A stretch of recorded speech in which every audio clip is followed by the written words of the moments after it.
तर आज नेहमीप्रमाणे सकाळचं मस्त जेवण केलं. कारल्याची कोरडी भाजी बनवली होती, मटकीची भाजी आणि रात्रीचा भात गरम करून घेतला आणि पोळ्या असं जेवण बनवलं होतं. तर कारले थोडेसेच होते, भाजी पुरली नसती म्हणून मटकीची पण भाजी बनवली कोरडी. आणि त्याच्यानंतर ना साऊच्या मॅडमचा फोन आलेला होता बालवाडीमधून. तिथं काहीतरी कार्यक्रम होता, डॉक्टर वगैरे येणार होते चेकअपला, तर त्याच्यासाठी तिला बालवाडीत घेऊन गेले. मग तिथं आमची मॅडम अजिबात बालवाडीत बसत नाही बरं का, खूप जास्त रडते. मग मी थांबून घेतला तिला थोडा वेळ, नादी लावलं, खेळण्या वगैरे दिल्या आणि चेकअप करून घरी आले. त्याच्यानंतर ना माझं एक पार्सल आलेलं होतं. मी हे दोऱ्याचे रीळ ऑर्डर केलेले होते मशीनसाठी.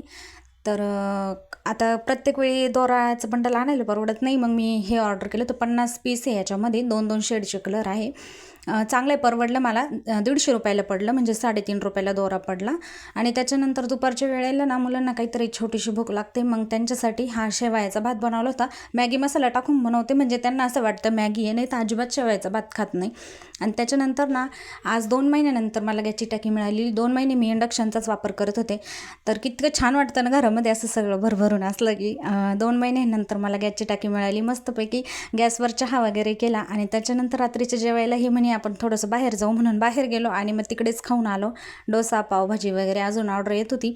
आणि त्याच्यानंतर मग आमची सौ बघा किती छान खाती, बाहेरचं जेवण खूप आवडतं तिला. आणि त्याच्यानंतर ना ज्यूस वगैरे पिला आणि घरी आलो. असं ऐकायला